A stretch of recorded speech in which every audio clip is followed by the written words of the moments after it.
Welcome to our favorite place, Disney Park Hop and Party. we hit to put a smile upon your face. Disney Park Hop and Party. You'll never know where we're going to be. Disney Park Hop and Party. Hopping through the parks of Walt Disney. We're a couple of California gents. So why are we singing with Jamaican accents?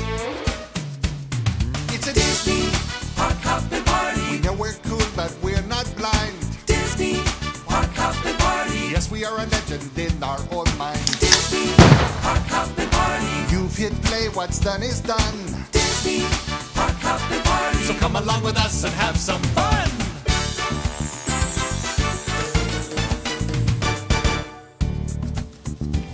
Welcome again to another Disney Park Hoppin' Party. I'm Electric Mike. Come on, I'm Kilt Boy over here. Right over here. And we, yeah. Right here. Maybe not far enough over there. Far enough. Yeah. And we have a special guest. This is, He's the sandwich. read the, read the name tag. It's Ron Diaz. And Ron was introduced to us by our special friend Margaret Carey, who everybody knows as Tinkerbell. Who's flitting about here somewhere. No, I think she slept in this morning. We've had a wonderful weekend here at Yosemite, hanging out, and I think it wore us all out. But I Yeah. think we have her relatives with us. Yes, Yeah. it's the party that comes before she arrives. I don't think they're fairies. I think they're just plain old mosquitoes, and they're hungry. So I thought they were flies, but if they're at all the- around us. If at the end of this interview you see 3 skeletons sitting in the chairs, Yeah. they got us. Yeah. Okay. We're done for. Yes. So Ron, wow, what a thrill to meet you and get a chance to talk about your art. Oh gosh, thank you. Let's go back to the very beginning when The you beginning. when you basically started at Disney Studios. What year was that? 1956. I was an 18-year-old kid, fresh from Hawaii, the islands, and didn't think this would really take off the way it did, but very shortly after, about 3 months after that, after a portfolio and a lot of other things happening, like a stamp contest, I was sitting in a chair working on Aurora for Sleeping Beauty. Wow! With Mark Davis as my animator. Wow! Yeah, an 18-year-old kid. I was kind of blown away. Here's Margaret's relative again. Is it the stamp contest that got the attention of Disney? Your attention? Yeah, it really did. I had submitted one portfolio. You'll never believe the comment I got. It's too Disney. Wait a minute. Disney told you that your work that you submitted was too Disney? It was too Disney. They said, we do that here. They said, we want to see you. So we can mold you and put you where we want to put you. And so I was just briskly, I mean heavy duty, working till 9, 10 at night, doing a second portfolio to submit. And that's when it all really happened. That's when it all really happened. A knock on the door at 9 o'clock at night. Because I had submitted a portfolio, was doing my next portfolio, and then I found out I had won this national stamp contest. Friendship, the key to world peace was my slogan, and I didn't think, folks, ever that one little person from a rock in the middle of the Pacific would ever get picked. I mean, when you think of the thousands and thousands of entries for this stamp contest, that I know nothing about stamps. I have never been a stamp collector. I don't know anything about the idiosyncrasies about anything as far as stamps go. It was my art teacher, Mrs. Eller, who started this. She'd go out and find crazy projects for us to work on. We weren't just going to do charcoal or pastel. You weren't just going to draw a bowl of fruit. No way. No way. Or go out and paint Diamond Head. Yeah. No way was this going to happen. And she come up with this, and I'm the last person working on my piece of artwork to get it boxed up so she could package it and ship it, you know. So anyway, so in all these notices, you are in the last 200, you are in the 150, and you are, and I get trash canning it all. And anyway, so I'm putting my second portfolio together. So they're narrowing down the selection process, sending you letters, and you're just saying, I'm not going to win it, and just throw it away. Threw it away. Yeah, I'm not going to win Good this. grief. I have no chance to win this, you know. And file 13 had just tons of stuff stuck in it. And so it's one evening. And how old are you now? I'm still 18. I haven't turned 19 yet. Okay. But shortly after did. And so I'm hearing this knock on the door. It's around 9 o'clock at night. I will never forget this day, folks. And I walk out of my motel room that I'm working at, signing in people and whatever has to be done to survive while I'm Trying to get a through job this somewhere. interim waiting here. And all of a sudden, when I walk out, these cameras are flashing in my face. I have no idea what's going on. All these people are screaming out at me, you know, how's it feel winning? You know, are you going to meet the president? Are you going to, what are you talking about? And they said, the stamp. I'm sure I must have said, I don't remember, what stamp? And then they said, the Children's Friendship Stamp. The LA Times, the LA Examiner, the Tolucan, the you name them, they were all out there. The next morning, every paper imaginable comes out with this article about local Hawaiian boy wins stamp contest. I get a call. I get two calls. The first call is from Arthur Summerfield, the Postmaster General, Washington, D.C., telling me I've won the stamp contest. And I tell him, oh, you're too late, I already know. And I get Silencio on the other end. Yeah. Just stole his thunder. Ruined the thunder here. Yeah. Now, the second call I get is from the Walt Disney Studios. Would you like to come to work for us? Why am I here? Anyway, it was incredible. But what not too many people know is this call was not from the animation department, was not from the layout department, was not from the background department. This call was from the publicity department. I've been there just a few days, maybe a week, I don't know.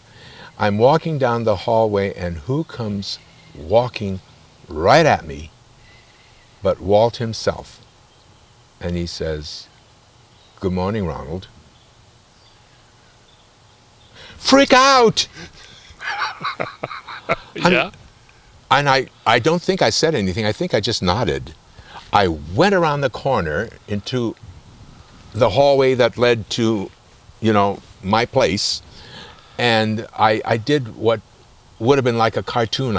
My hands against the wall, and I said, "Oh my God!" You know, and I says, you know, Walt spoke to me.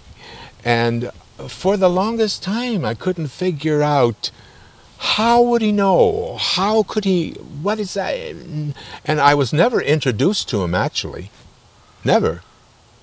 And not even later. But then I finally realized the articles. The articles.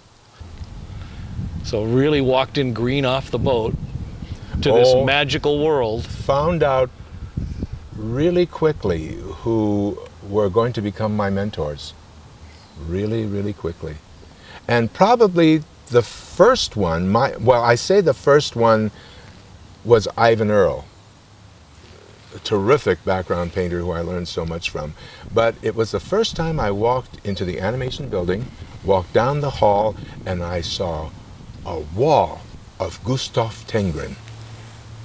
And I said, "Whoa, can you believe this?" You died and gone to heaven. Yeah, man, I could not believe it. I mean, and I used to go down to that hallway constantly and just study and scrutinize these things and said, I will never get this good.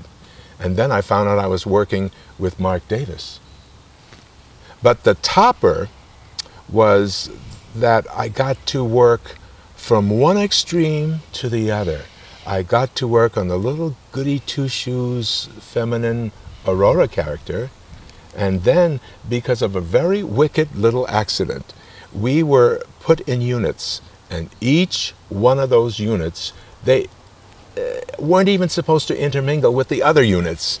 You're the Prince unit, you're the Maleficent unit, you're the Aurora unit.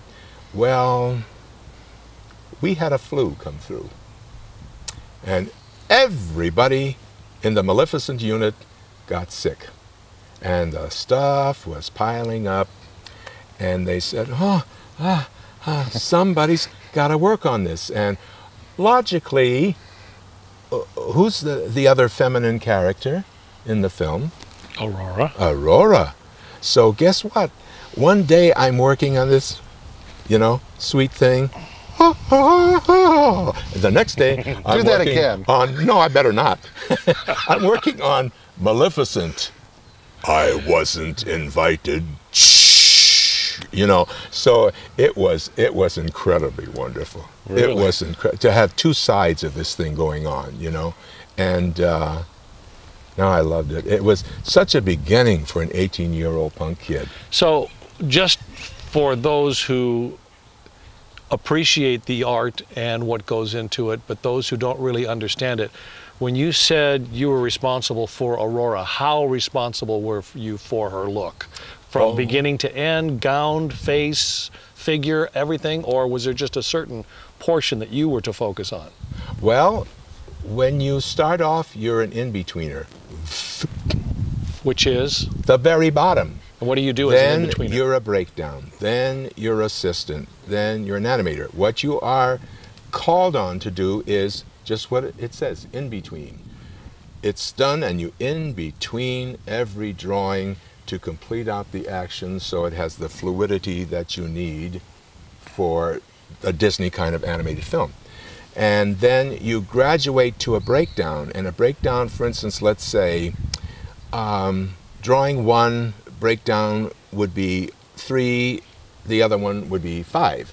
So now you're getting a little bit heavier duty and not just doing the in-betweens. And then there's another thing. There's slowing in and slowing out. When you look at emotion and you see some of the movement in a film where it's kind of jerky and abrupt, that's because they don't cushion out of a stop or cushion into a stop. So you will have like favor drawings, like drawing A or B, or you put some more in-between. So you have this cushion stop. And this is something I learned immediately, that this was so important, especially doing human type characters. And I remember the first scene I ever did. It's a scene, if you recall, she's just got through walking down a little embankment, and she sits, and there's a little pond, and she's dipping her foot in the pond. The animals are all around her, and that one little scene, in betweening that scene, took me a month. Wow. And I can't tell you how many drawings in this scene. And I took it to Iwao Takamoto, who was the head assistant and really terrific for a good teacher. And directly under Mark. And I loved the man, and they said he was a taskmaster, and he was tough, and he was everything, but you know what? It was wonderful. It was a wonderful way to start. And I learned a heap from him. And so I take the scene into him, and I said, Iwo, it's finished. It's all done.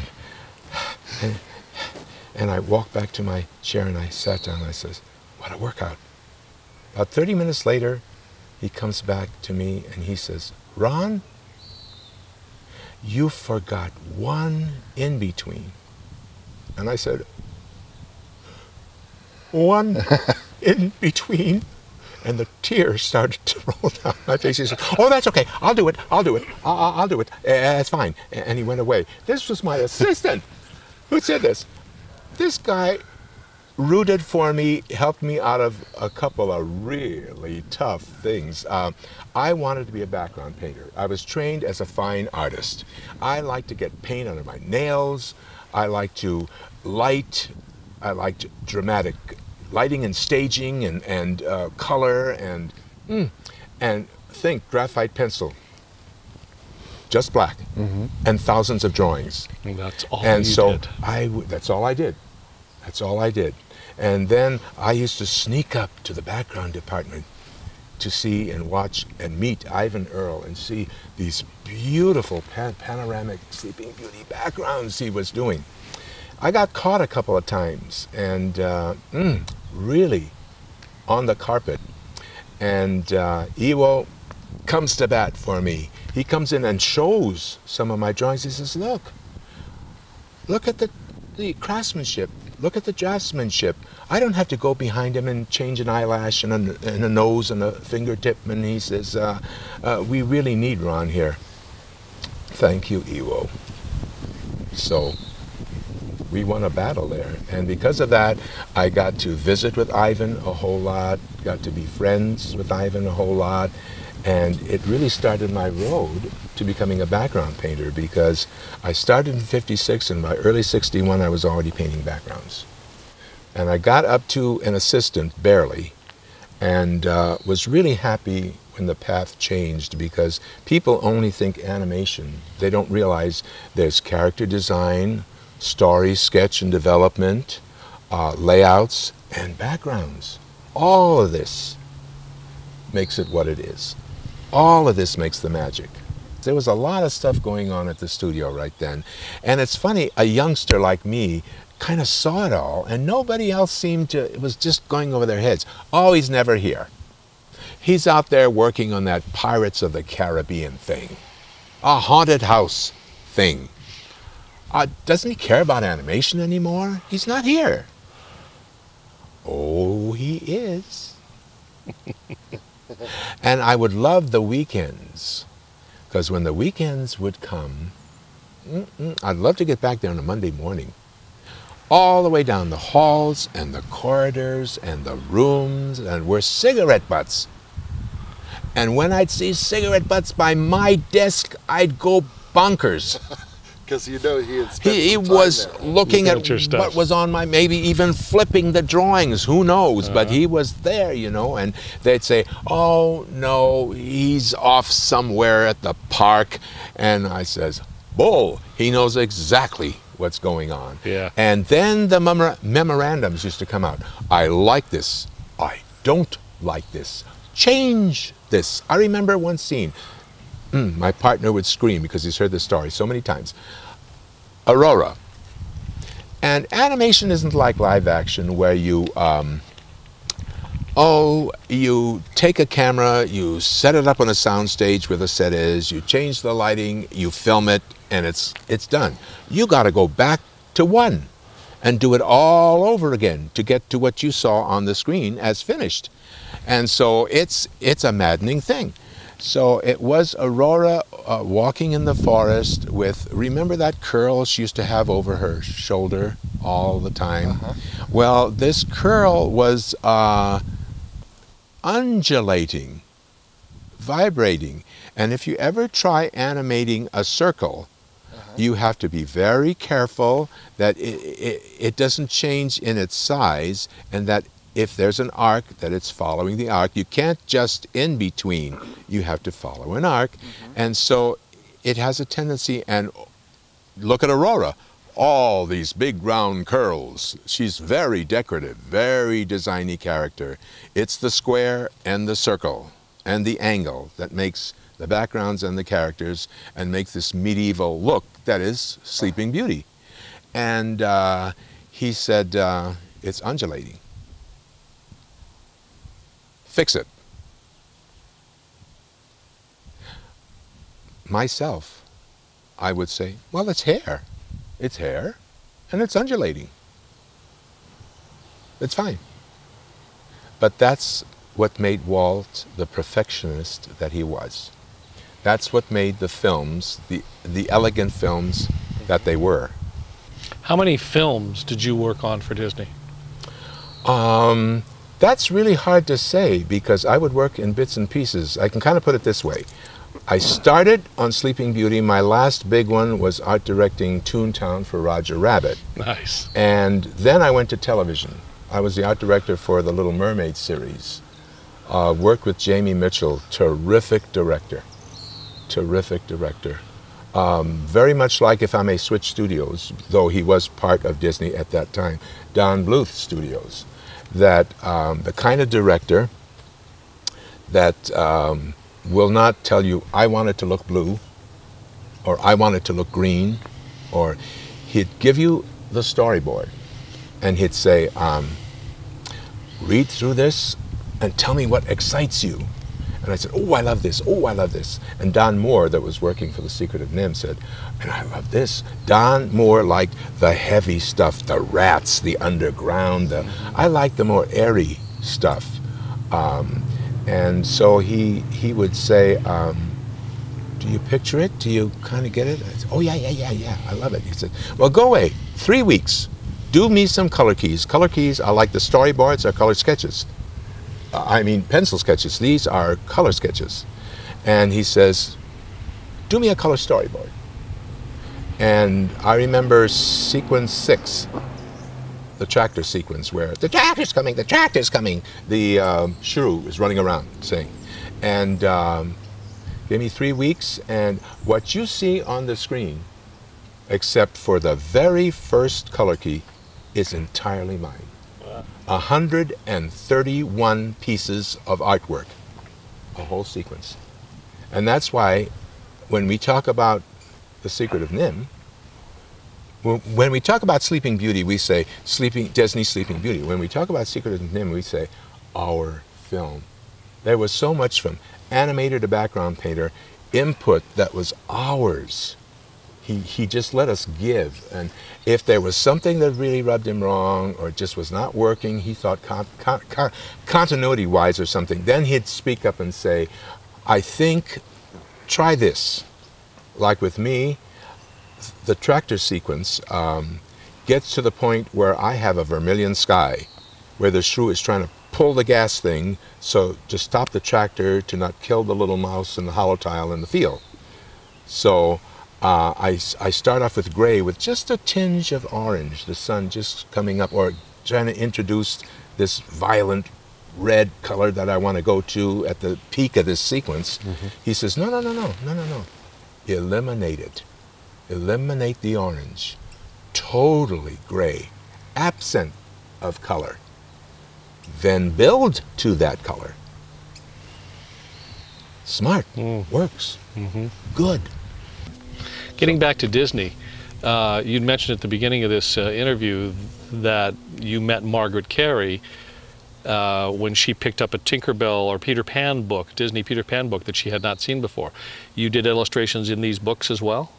I've done some 12, 14, I don't remember exactly how many books for the Little Golden Book people. Oh. And this was kind of a strange thing. I met, his name was Norm McGarry, and his partner was Bill Lorenz. They were the exclusive illustrators for Golden Book on the West Coast in California. And it came to the point where, and I guess they picked me because I had started off in animation, I knew the characters, I understood the Disney character. I also spent time in layout, so I could lay it out and, compose it, but I also was a background painter. So you were very utilitarian in that department for them. I was versatile. Yeah, versatile. Versatile enough where I could take it from beginning and draw the whole book and then, lay it out and then paint it, ready for camera-ready art. And so when Norm came to Disney's, and all of a sudden they got this burst of so many books to do, and they couldn't handle it. They say, you got a person, you got somebody that can help us? So when I started out about 61, I would do a 2-page spread here, a couple of pages here and there, so I never got credit in any of those books. But I got my feet wet. All of a sudden, they both came to me and says, can you get us some animation work? And at that time, I had left Disney's. I was working at Hanna-Barbera at that time. And they said, can you get us some animation work from Hanna-Barbera? And I said, sure I can, sure I can. And so all of a sudden, the book production stopped. And they were painting backgrounds for Hanna-Barbera. And then the Disney said, but. And so all of a sudden, in fact, you'll see just when I started getting credit on the title page, illustrated by Ron Diaz.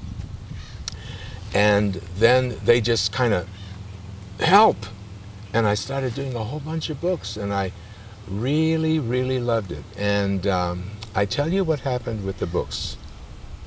It saved my cheeks, is what it did. When people talk about animation, they never talk about layoffs.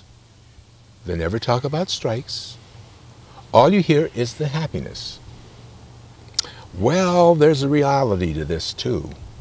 And the reality was, at one time, for about 7 months, we could not walk a line. We could not do any animation stuff. Guess what put meat and taters on the table, gas in the car, and kept clothes on the kids? The books. And they were wonderful. They were wonderful for me. And a good adventure onto another path, you know, that was kind of neat. So, no, I really appreciate the books, and I love doing them. And because, too, I am kind of that Disney person. Mm-hmm.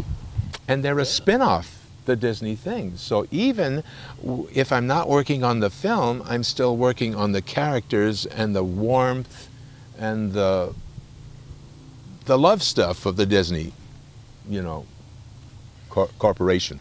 But, and also too, many years later,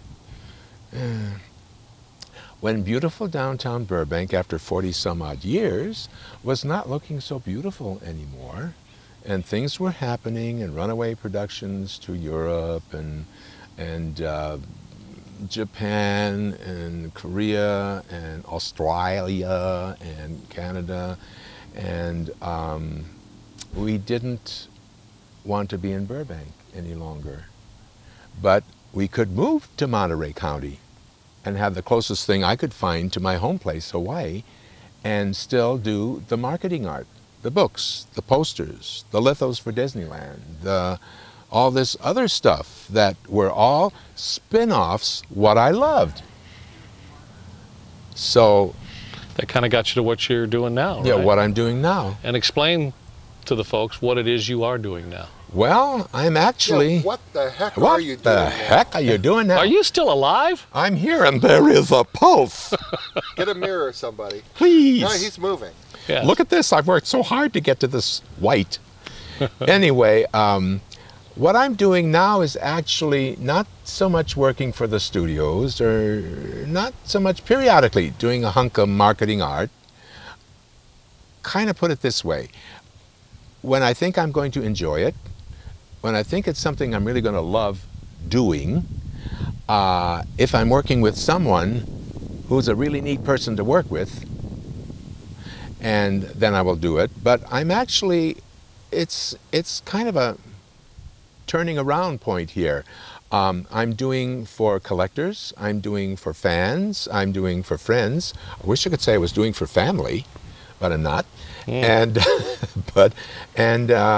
I'm that's kind of what the surviving. The National Fantasy fan clubs and their chapters have been absolutely wonderful to me and my partner. We go everywhere.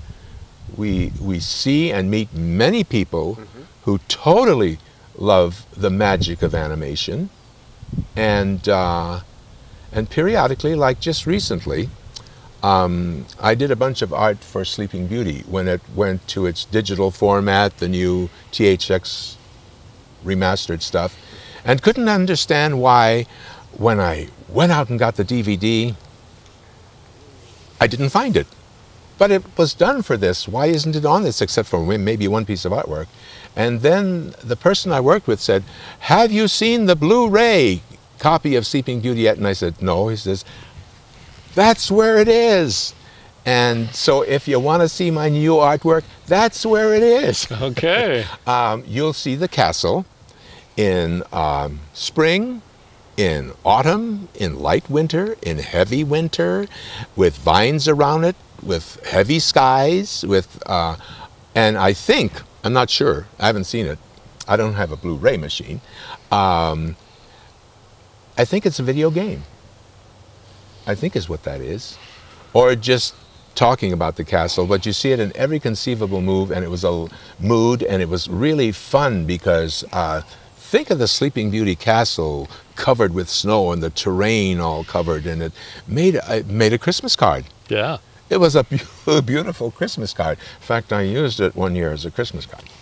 And but that's kind of what's keeping me going now, you know. And I still enjoy it a whole lot. So So I noticed looking at your work that you actually have been recreating the style of Ivan Earl for some select pieces. yes, I've been having through the Gallery 21, who I guess it's been a number of years. I think it's 7 years now since Ivan's passed away, and they're getting a lot of calls and a lot of asking for Ivan Earl Sleeping Beauty artwork, and especially from galleries in Europe, and which I didn't know was going on. So they've come to me and asked me to put together or try to help them get a collection of 4 to begin with. So I'm going through areas of the film, like the forest glades and the castle sunsets and the cottage in the wood moonlight, and doing pieces which are, I guess you could say weird, but weird wonderful, because they're Ron Diaz, but they're not. They're Ivan Earl, but they're not. They're Sleeping Beauty, but they're not. But they're all of these things. They're Sleeping Ivan Diaz. That's what they are.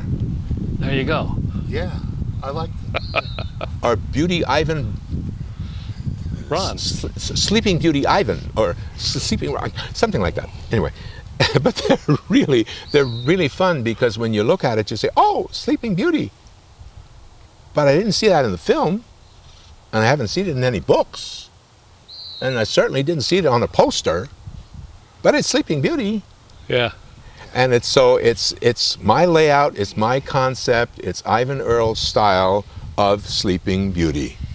And I'm really having a blast. And the reason I'm having such a blast is that because he means so much to me, that even when I did the anniversary litho, the big anniversary litho for Disneyland, it was like he's over my shoulder.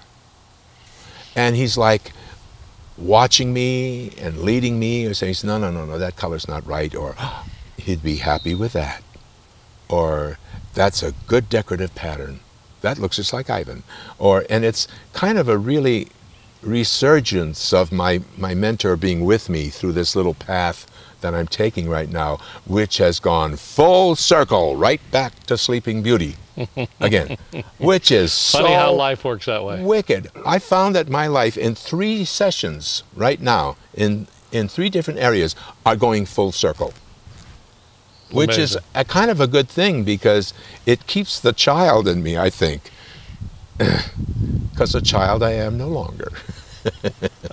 In fact, the weird thing, very weird, is when I started out at Disney, I says, "Oh, I'm working with all these old men Well, you were an 18-year-old punk. in their 40s, Yeah. folks, old men, chicken, you know." And now, 52 years later, They're working with the old man. the students are coming to me, treating me like a mentor.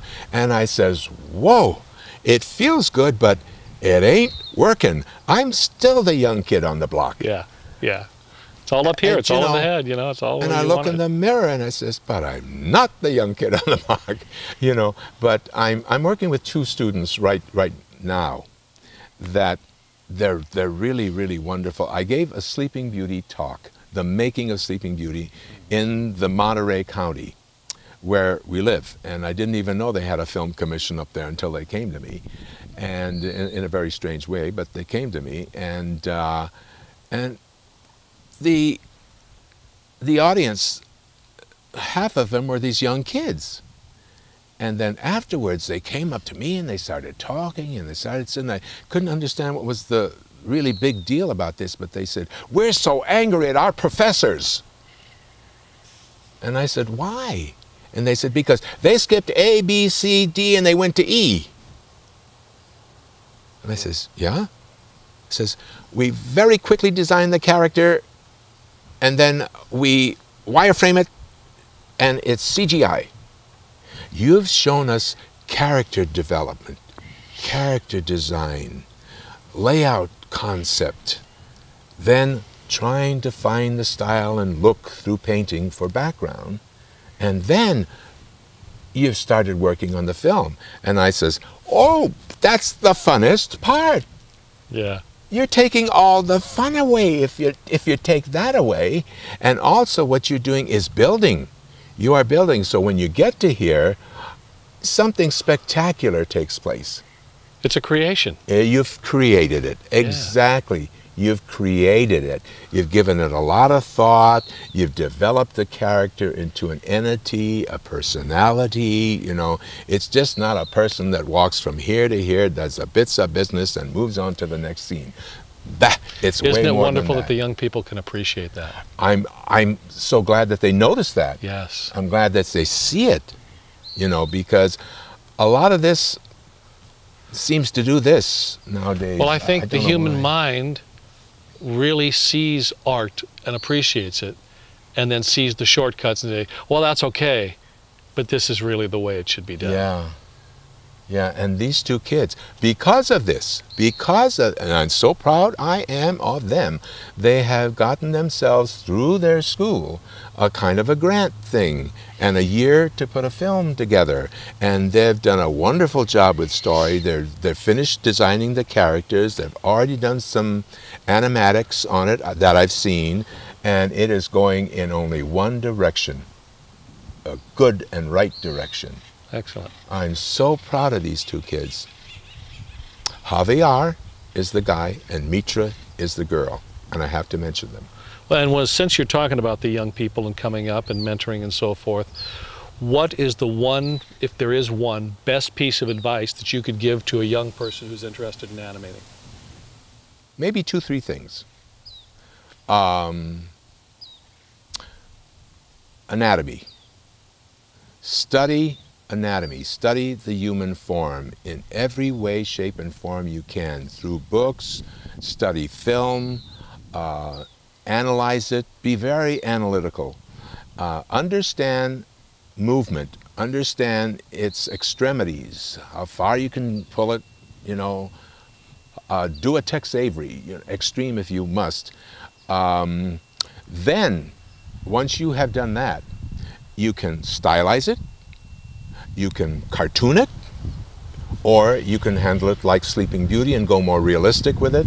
But Or if you can take it and make him fluid like he is, and those little bugs that are flying around his face are darting in and out, and you can capture that. driving me mad, Then you crazy. That takes it out of you, folks. And another thing, most of the kids say, I want to be an animator. Fine. You want to be an animator. You want to be an animation artist. Don't think just animation. Understand the quality of drawing, understand layout, understand you're going to have to work with color. Wait till you get to color and start doing it, even if you say, oh, but I'm not ready for that. You are ready for that. Understand color, because so much of it now is bringing it to its completion and its beauty and magic on the screen. And all you've got to do is look at any Disney film, and you will see that it's a combination of all this marriage together that makes that beautiful magical art that you see on the screen. And for me, my favorite's Bambi. I look at Bambi and start salivating on the left side of my mouth. It is some of the most beautiful artwork I have ever seen. The painting in Bambi is just incredible. And even people who don't know how to draw a stick figure appreciate the will beauty. appreciate it. Yes. And look at the characters. A good example, Bambi. Let's go back to Bambi. 3 characters: Flower, Thumper, Bambi. Look at the character built in each one of those characters. Look at the idiosyncrasies that make these characters. Like Thumper, what does your father say? If you I mean- can't say something nice. Don't say anything at all. You know, we've built a personality. Yep. Will there ever be another Thumper? No. No, Of course not. there will not. And so build your character, build your personality, build your identity, and then let them act. You know, and that's, it's so important to animation characters. So those are a couple of things to look for. Well, we Why really not? want to thank you for sharing your Oh, experiences in magic with Walt and thank you. what you've given us to enjoy for years to come. Thank you for letting me foam at the mouth here. Oh, I'm sorry. Thank A little you. chin boogie. Yeah, maybe one day Thank you. Thank very you. much. Thanks. we Thanks. should think about commissioning you to do a special edition with.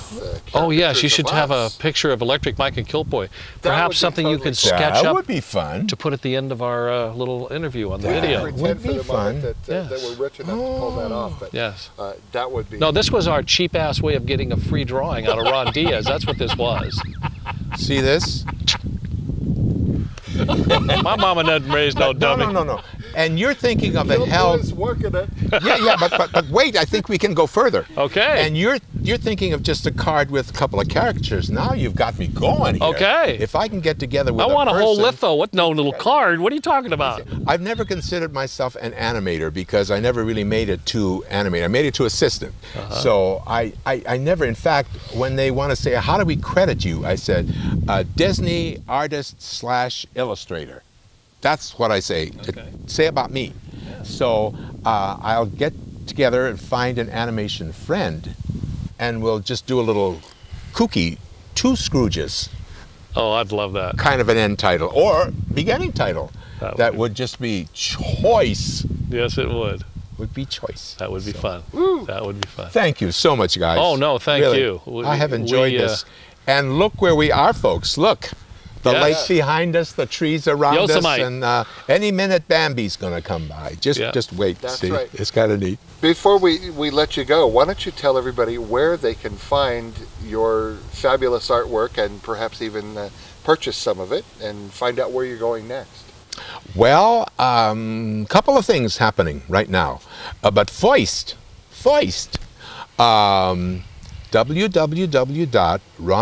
www.rondias, not C, .com. Go to my website. Put a smile on your face. Yeah. You will enjoy it. Get the kids around you when you're looking through the tube here or screen. Wake the kids, fill them full of coffee, as Letterman would say. And just do it, you know. The other thing is I don't give out my email address, but you'll be really surprised because you're going to see a website and you're going to see a phone number and you're going to see and do like so many other people have. I don't think I'll call tomorrow. And finally, one day they will say, okay, I'm going to call. And guess what? I'll be on the other end. And then I'll freak you out and you There say, you go. am I really talking to Ron? And my house has a studio in the back. So it's kind of like live, eat, breathe, sleep, and I imagine one day die here. So if you, 9 times out of 10, if you call, I will pick up the phone and I will talk to you. And we'll have a great time and I'll find out what you like that may not be on my website because of a thing called cease and desist. And so do that. Don't delay. Call today. This is Call. a Park Hoppin' Party exclusive. You bet. So do call. I'd be really happy to chat with you. He's a very lonely guy. Call him, will you? Check out my website. Go to the button for things to come or things in the works. Very first icon button. And go, and I promise, I'm trying hard to keep everything, all my events that are happening right now on my website, so you can check out what's coming down and where I'm going to be and what's up, Doc. Oh, sacrilegious. Yes, really.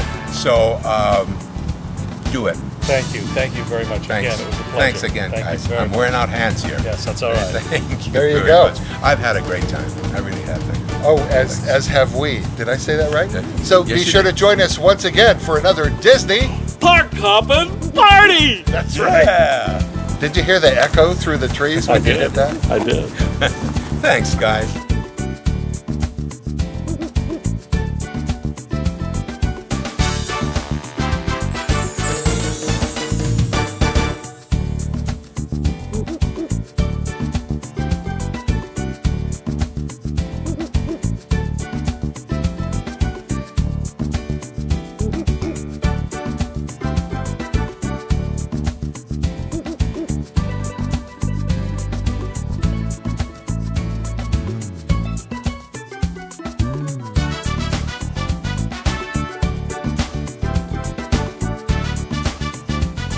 This podcast is a member of the Disney Podcast Network family. The DPN is a collective discussion forum consisting of some of the finest unofficial Disney podcasts available on the internet. Stop by the Disney Podcast Network today and meet more people who share your love of all things Disney at thedpn.com. Oh, Skeeters. Yeah, I was noticing you had a relative on your shoulder there. Yeah, it's Distant relative. no, he wasn't so distant. But that's true. So if I suddenly make a very sexy gesture, I'm only shaking the fly away. Remember that. I'll try to keep that in mind. All right. Not getting fresh, just friendly. Chin. This is CBS, the Chin Boogie System. Is that new exercise that gets rid of this? Gets rid of the gobble. Oh, I want that. I need that. Quite frankly, my dear, I just don't give a damn. Now, come on, we're rolling. You got to watch your language. Oh, Oh, there's that relative again. Okay. I'll drink to that.